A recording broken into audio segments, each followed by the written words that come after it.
പ്രിയപ്പെട്ട സുഹൃത്തുക്കളെ, സഹപ്രവർത്തകർ, നമുക്കെപ്പോഴും ഒരു സ്പോർട്സ്മാൻ സ്പിരിറ്റ് വേണം. എന്തിനും സിംഗിളായിട്ട് ചെയ്യുന്ന ഒരു കാര്യത്തേക്കാൾ വളരെ കൂടുതൽ കാര്യങ്ങൾ ഒത്തൊരുമയോടെ നിന്ന് കഴിഞ്ഞാൽ, അച്ചടക്കോടൊപ്പം നിന്ന് കഴിഞ്ഞാൽ നമുക്ക് സാധിക്കും. നിങ്ങൾ ആണ് ഭാവിയുടെ വാഗ്ദാനങ്ങൾ, സ്റ്റുഡൻസ് ആണ് ഭാവിയുടെ വാഗ്ദാനങ്ങൾ. നമ്മുടെ രാഷ്ട്രം ഇന്ത്യ വളരെ വേഗം ലോകത്തിൻ്റെ നിറവിലേക്ക് മാർച്ച് ചെയ്യുന്നൊരു രാജ്യമാണ്. We are the third largest economy in the world. Latest കണക്ക് പ്രകാരം നമുക്കുള്ള പ്രത്യേകതകളുണ്ട്. Seventh largest country in the world and most populous country in the world. അതുപോലെ തന്നെ third economically largest country in the world. അത്ര advance ചെയ്യുന്ന രാജ്യത്തിന് നാളെയുടെ വാഗ്ദാനങ്ങളാണ് നിങ്ങൾ. ഈ രാഷ്ട്രത്തെ നയിക്കേണ്ടവരാണ് നിങ്ങൾ.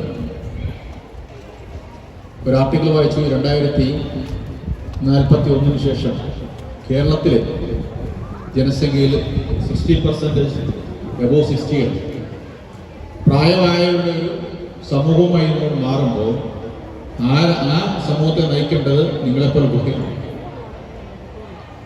എന്താണ് നമ്മൾ നേരിടുന്ന വിപത്തുകൾ എന്തൊക്കെയാണെന്ന് ആദ്യം നിങ്ങൾ മനസ്സിലാക്കണം. അതിന് എങ്ങനെ നമുക്ക് കവർ ചെയ്യാൻ പറ്റുമെന്ന് നിങ്ങൾ മനസ്സിലാക്കണം.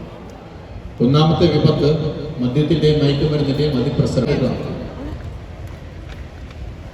സെൻട്രൽ ഗവൺമെൻറ്റും സ്റ്റേറ്റ് ഗവൺമെൻറ്റും അവരുടെ ഏജൻസിയെ വെച്ച് വളരെയധികം അത് ഫലപ്രദമായി നേരിടുന്നുണ്ട്. പോലീസാണെങ്കിലും എക്സൈസ് ആണെങ്കിലും നാർക്കോട്ടിക് കൺട്രോൾ ബ്യൂറോ ആണെങ്കിലും മയക്കുമരുന്നിനെതിരെ ശക്തമായ നിലപാടുകൾ സ്വീകരിക്കുന്നുണ്ട്. പക്ഷേ അവയർനെസ് ക്യാമ്പയിനാണ് ഇതിനെ നേരിടാൻ ഏറ്റവും നല്ല മാർഗം. കുട്ടികൾ രൂപപ്പെട്ട് വരുന്ന ഗ്രൂപ്പുകളും ആ ഗ്രൂപ്പുകൾ വഴി ഇത് എങ്ങനെ ഇറാണ്ടിക്കേറ്റ് ചെയ്യാം എന്നതിനെക്കുറിച്ച് അവയർനെസ് ക്യാമ്പയിൻ സമൂഹത്തിൽ വളരെയധികം വ്യാപിക്കേണ്ടിയിരിക്കുന്നു.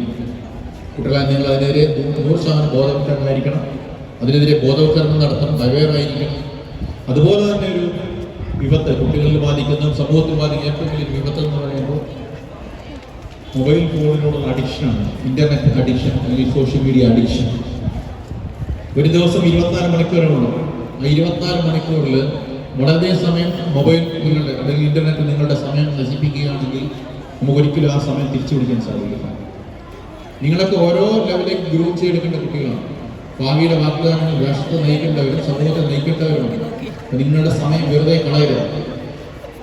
മൊബൈൽ അഡിക്ഷൻ നമ്മൾ കണ്ടുപിടിച്ച് നിങ്ങൾ തന്നെ മനസ്സിലാക്കി സ്വയം പരിവർത്തനം നടത്തണം. നമ്മുടെയൊക്കെ പേഴ്സണാലിറ്റി ഒരു 50% ബൈ ബർത്താണ്. 50% നമ്മൾ തന്നെ ഇവോൾവ് ചെയ്തിട്ടുണ്ട്. അത് നിങ്ങൾ തന്നെ നിങ്ങളുടെ അഡിക്ഷൻ എന്തെങ്കിലും ഉണ്ടെങ്കിൽ, നിങ്ങളുടെ എന്തെങ്കിലും വീക്ക്നെസ് ഉണ്ടെങ്കിൽ നിങ്ങൾ തന്നെ കറക്റ്റ് ചെയ്ത് നല്ല ബെറ്റർമെന്റ് ഓഫ് ദ സൊസൈറ്റിക്ക് വേണ്ടി നിങ്ങൾ ശ്രമിക്കണം. ഈ രണ്ട്